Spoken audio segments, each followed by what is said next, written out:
a behind the scene video of making this dress and also how I styled it. So guys, I had a wedding with Obi and I asked him what is the color of the day. He told me and I decided to look for fabrics that will match the color of the day. So this was when I already sketched out my pattern. Yeah, I didn't record when I was doing all this, so I had to show you guys the behind the scene. So these are when I already drafted it out and cut it on my fabrics, and these are the pieces. One thing I don't like about corset is that it has too many pieces. Yes, the corset I'm making is this trending corset that has like a underbust, not underbust, sorry, overbust, cut and the rest. Okay, like, so this is it. This is the dress. As you can see, it usually have this overbust and then this C cut um on the bust kind of look. I just know it's a trending corset. Yeah, I'm not a corset person anyway, but I just had to try and do it.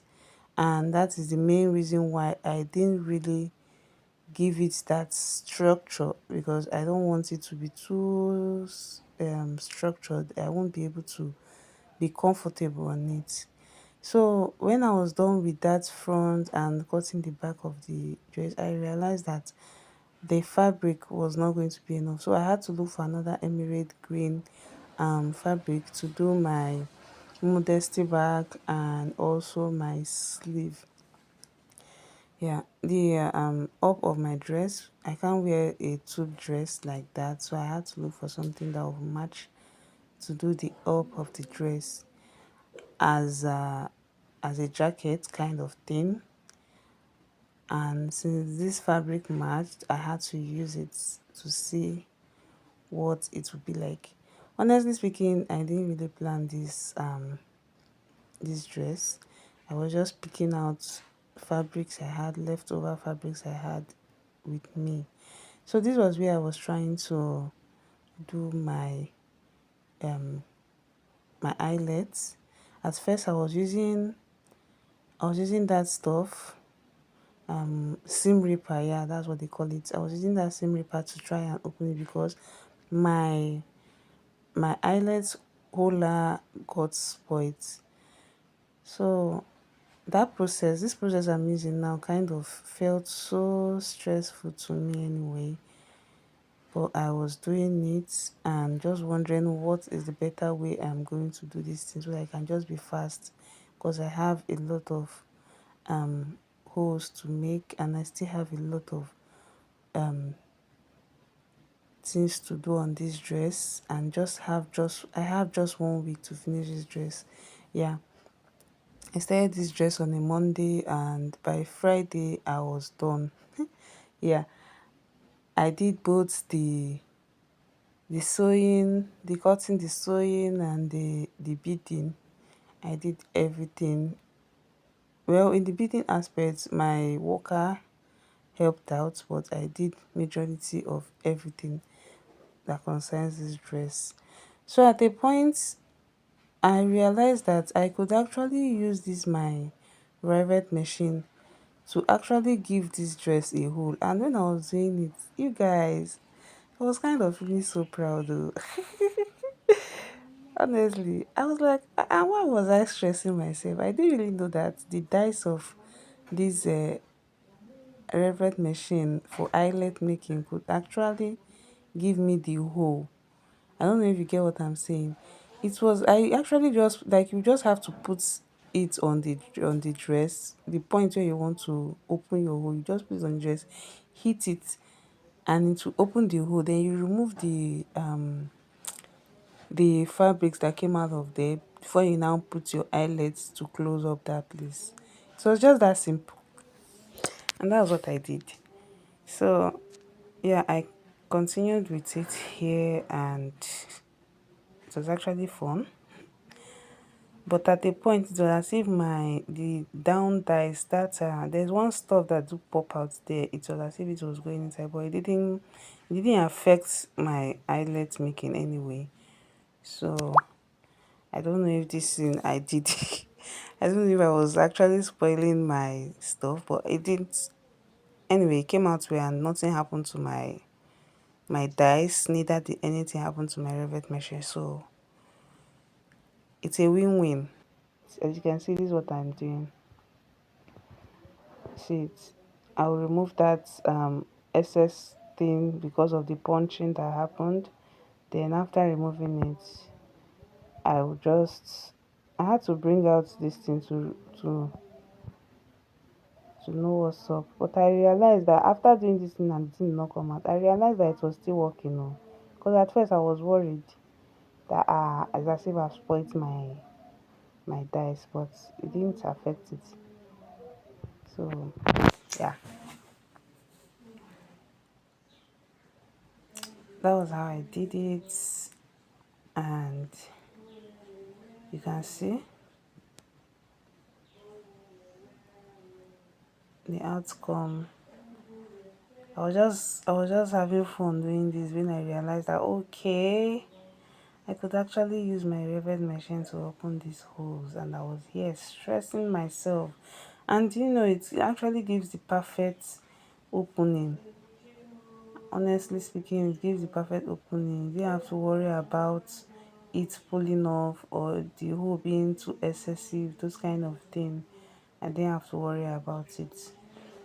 So you guys could actually try it out, because I tried it out and realized that my eyelids and dice was still intact. This was the punch punch this thing, what they call it, the punch leftovers, abi, that came out from it. And this is the dress, is ready to be beaded on. So these are the beads I'll be working with. This is a sand bead. They call this bead an AB sand bead. Yes.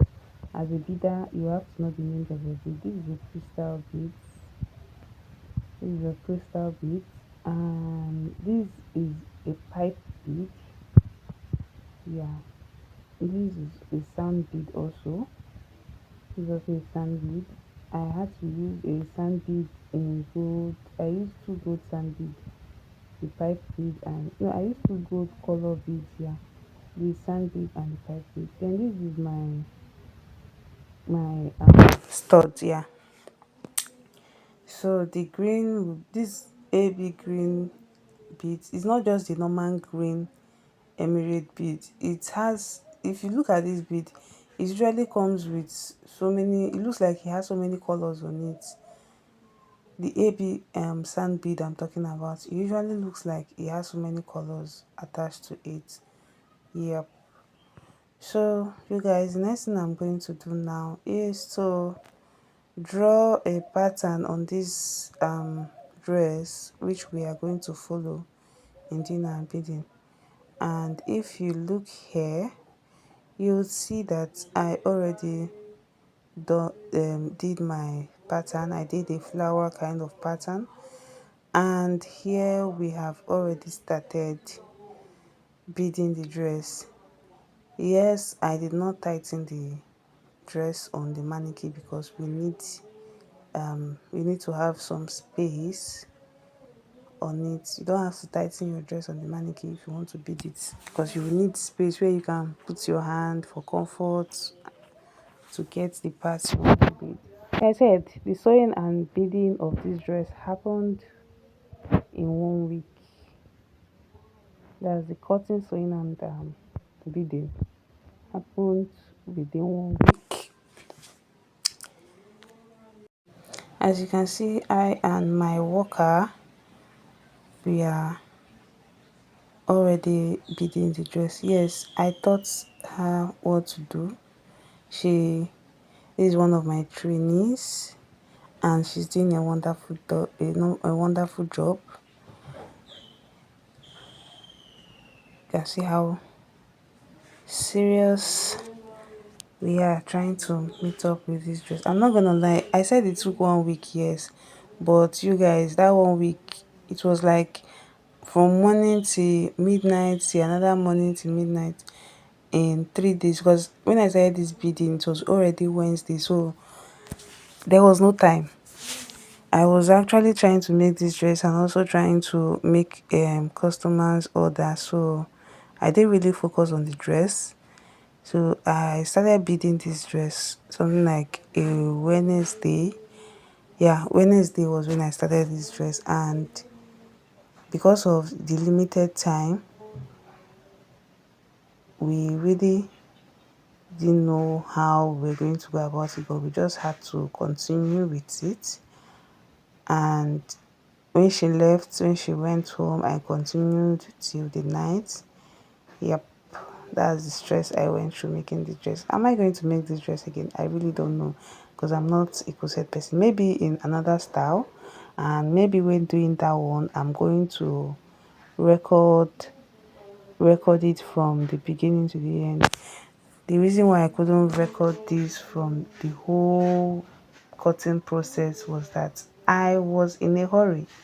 Yes, I was in a very serious hurry, like it wasn't even going to be possible. So, you guys can see the smile on her face, and I told her she was getting it. That is it. Just learn from me, learn how to beat from me, you guys, and you will be so happy you did. I teach how to bead. I train people on beading and also on sewing. So here I was already lacing my dress, but I had to lace it halfway to actually see and do small shakara. Then after this, I brought out my shoe. This is my shoe and my bag. Hobby had to buy them because I wanted to use the good shoe I had, but it's not giving. The shoe I used on my wedding day, I don't know what happened to it, but it's not giving. That one will be a topic for another day. So I just told Hobby to look for a gold shoe and a gold bag for me, and he came back with this. Oh, this one has eyes, sha. The man has, he has eye. I'm not gonna lie. He came back with this Versace shoe, and I was like, wow, he really did well. You can see the shoe is giving, like it's really giving, honestly speaking. So this is me unboxing my shoe and looking at it, show you guys that yeah, it matched with my outfit. And then when I was done with the shoe, I moved over to the bag. Like I said, I was lacing this dress myself. How did I do it? I may give you a tutorial. But I laced the dress myself anyways. So it was time for the bag unboxing. I know somebody will want to ask, why did I lace the dress myself? I laced it myself because hubby left before me, and he left before me because he was called. The person doing the wedding is his boss. Was his boss, I mean. Yes, the person doing the wedding was his boss, so he had to be there to help out in one or two things. Anyway, how are you seeing my bag, or rather my purse, whatever? So fine, so classic, so demure. I actually love Hobby's choices. It's so cool. And I was just feeling myself and say, okay, now that I'm sure that these are going to fit, let me go and finish up my dress lacing.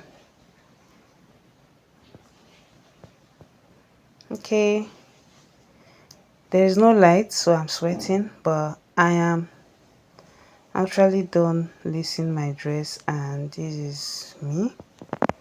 You guys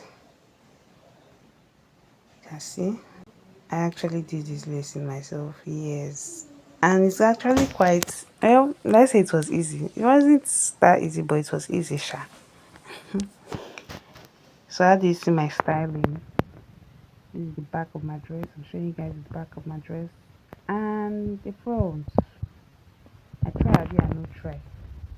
If you want to do a well structured corset, this is really you have to use a bony that is not sewable.